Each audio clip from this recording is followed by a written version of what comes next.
Hello, and welcome to a Dungeons & Dragons podcast where a bunch of friends imagine a cool story and maybe goof off a bit while we do so. If you're one of my players or party members going back and listening to this to figure out what in the world happened last D&D session, hello!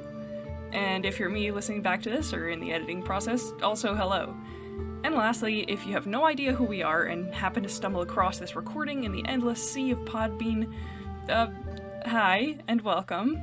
I don't know how you got here, but hey, if these recordings bring a smile to your face, you're welcome, I guess. Stick around, or not, do whatever you want. This is a recap of everything that's happened in this campaign prior to the day we decided to start the recording sessions.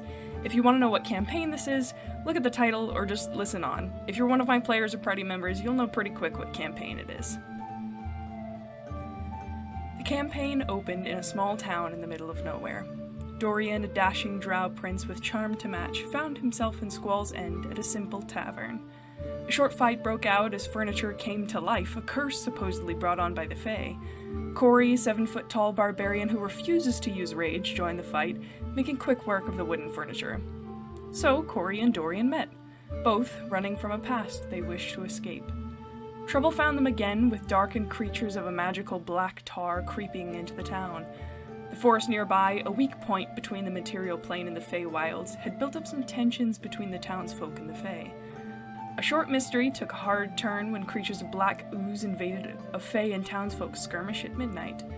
Upon taking down foes and dark creatures in a terrifying fight, Dorian and Corey chose to take their leave of the town and let the townsfolk sort out their troubles with the Fey.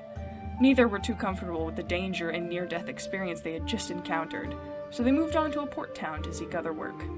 Captain Lashana took in the pair to her crew, wanting some extra hands on their journey. Unbeknownst to Corey and Dorian, they had joined a pirate crew on a mission for a set of dark necromantic armor. On the ship, a stowaway is found, Marina, a water genasi from the cleric towers of Zakat. She too seemed to be on the run, and so found quick kinship with the blonde-headed giant and charismatic drow elf. The dangerous stops continued on this pirate adventure, tensions rising to a near mutiny when Corey uncovered Lashana's plans to gain necromantic armor, and that Lashana had hidden the plan from her crew.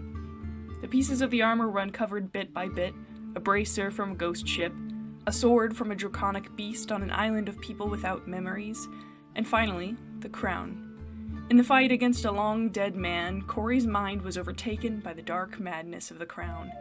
In a vision, she met a being who named himself Arcanoth, who showed her a ghost from her past.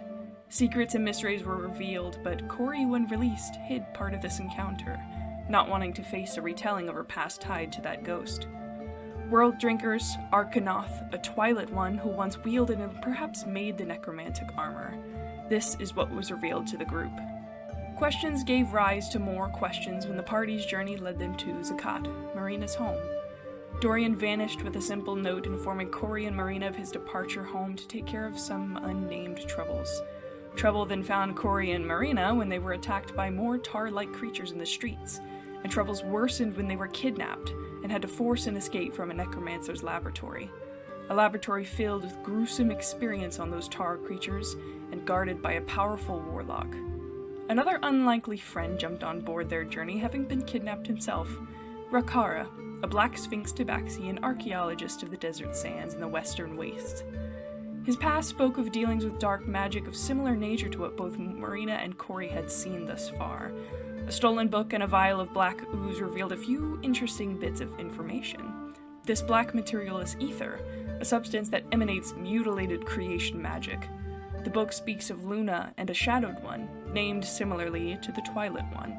And so a larger mystery began to unfold. A mystery of ancient beings, beings older than the Pantheon and perhaps even the universe itself, and a dark magic warped almost beyond recognition, corrupted into an evil force beyond comprehension. And above all, a sense of foreboding, a constant feeling that when the story is uncovered, they'll have wished they never started reading at all.